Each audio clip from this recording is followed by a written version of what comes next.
Hello, good evening, Okie dokie explorers, and it was dark. Steve here with yet another product review. We are going to be going over 3 generations of the SureFire E2D Defender flashlights. This one is my go-to flashlight.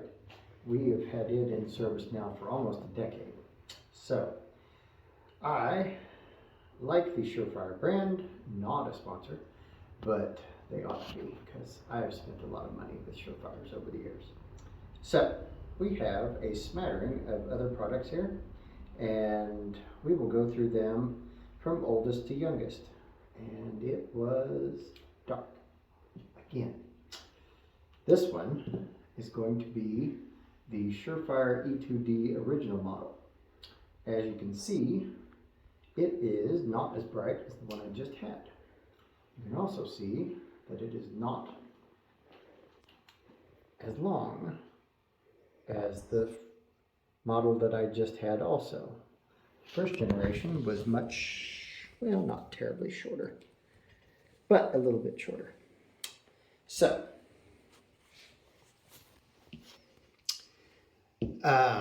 the first generation model came as a 200 lumen kind of focused beam that was very tight with very little spillover and gave you a pretty good projection. I believe they called it 200 yards in the day, but I'm going off of my memory, but it is not near as bright as the second generation. Second generation, if you just focus on the spot on the wall, you see the second generation came in at 600 lumens, and it will completely envelop the 200 lumen dot. So it has a much bigger spill range and a lot tighter concentrated beam, and it called 200 meters its operating range. Now, the last generation that I got is the E2D Defender Ultra, and when you turn it on, you will be getting 1000 lumens of light. It also calls the range on it 200 yards. However, it has a less focused beam than what the 600 lumen has. As you can see, there's the 1000 lumen, there's the 600 lumen, and you can see how much bigger it is, but it still almost swallows the 600 lumen, but not quite.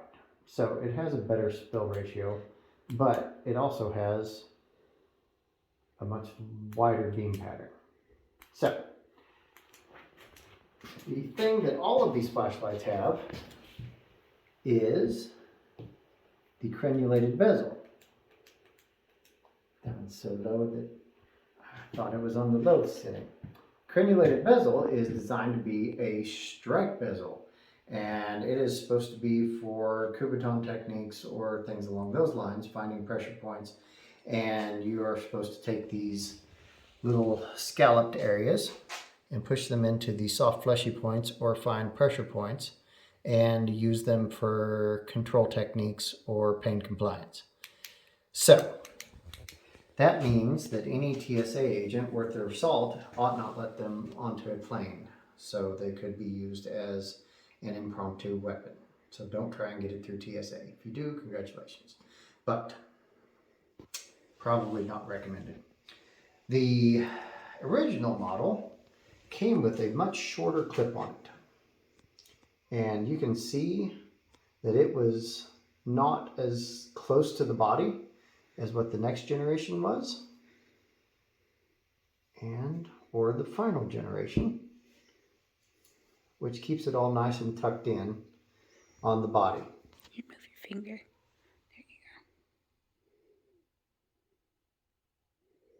go. All of these flashlights also are dual settings. So you have a 5 lumen setting for both of these. Sorry, camera.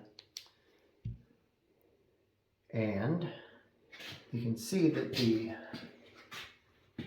older beam, I don't know that that was 5 lumens. Yeah, that's still 5 lumens. But the newest model has a much bigger spill and cannot hold its 5 lumens into the circular pattern for the older ones.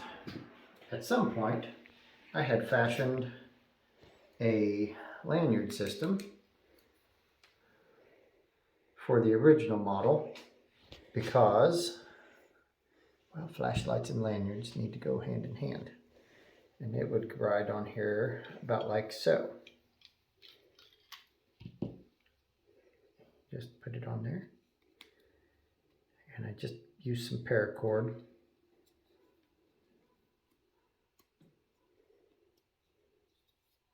And slide it up underneath the hook. It's another nice thing about SureFires is when you take the tail cap off, none of the batteries fall out because it goes batteries through the headpiece. There. And you have your lanyard to keep your flashlight with you. And you can have hands free whenever you need it. It does bounce around quite a bit though. So, these flashlights produce a significant amount of heat in the head.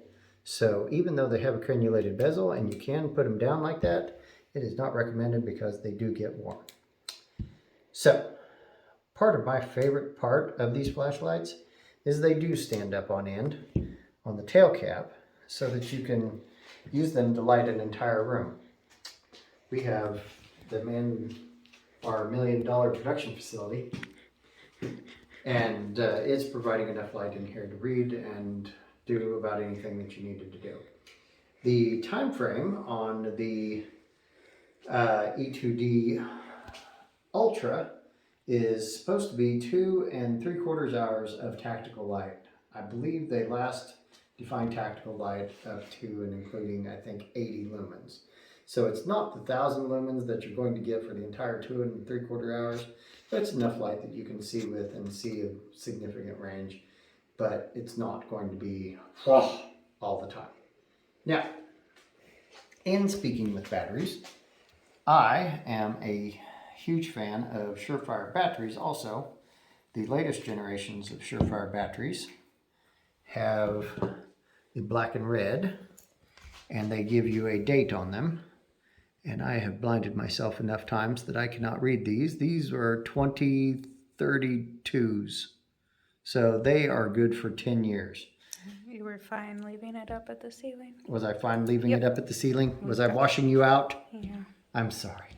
They're so bright. They are so bright. So bright. However, I enjoy these SureFire batteries, but I also understand that they are expensive, and I have opted to go for the rechargeable batteries. The rechargeable batteries, these are ones I got from SureFire forever ago. They were an off-brand manufacturer through them, and they came with this handy-dandy little 3-volt charging thing and a cord, and they are the greatest thing since sliced bread. So you can get basically a month's worth of battery out of them, charge them for, I think it takes somewhere around 3 hours, and they're fully charged again. Lifespan on them is about half as long as what the lithium batteries are, but it also saves you a bunch of money. Last time I checked, I think 12 box of SureFire batteries was like $24 and change. This is the last iteration of SureFire batteries rechargeables. They actually say SureFire on them, and I write the date that I got them. This one was new in 2021. So they do have a life expectancy to them. However, it is well worth the investment to get you a handful of the rechargeable batteries, use them, and then keep a regular set of lithium batteries for backup. So I can't think of anything else. We are going to go outside now and produce some movie magic outside, show you the different ranges and the focus of the beams, and join us outside. Okay, okie dokie explorers, here we are outside.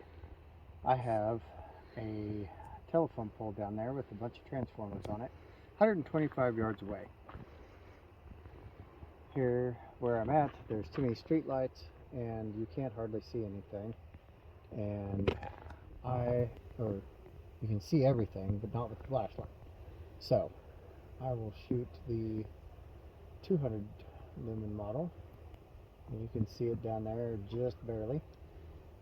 And the 600 lumen model is there onto the telephone pole with the transformers. And then there's a car driving by, so I'm not going to blind them. We'll wait for them to go by. And there's the 1000 lumen. You can see that what you're trying to see downrange is still about the same lumens on target, but you have a lot bigger spill area for outside. And you can see a lot wider range. 600, 1000. So, and then when you don't need all of the range, you go to the light, 5 lumens, and you walk. You can walk for 63 hours with the 5 lumens and call it good. So that will do our evening of playing with flashlights and testing evaluation and comparison contrast. And thank you for getting us up over 100 subscribers, and we appreciate you, and we are very, very blessed to have you watching our content. Please stay tuned for more videos and us exploring and or using the tools that we use to explore and finding out what's best out there. So we'll try and have some links to some Amazon stuff for SureFire, and if you have any questions or comments, please feel free to put them into the comment section. Also, I am wearing our merch. Oh Wow. Was that wow? That was wow. Was that too? That was How about that? It's a little bit better. A little bit better? Okay. We have merch, so check our description box and the check our link tree. Link tree was the word that I have escaped. So thank you for watching, and we appreciate you, and thank you for blessing us so.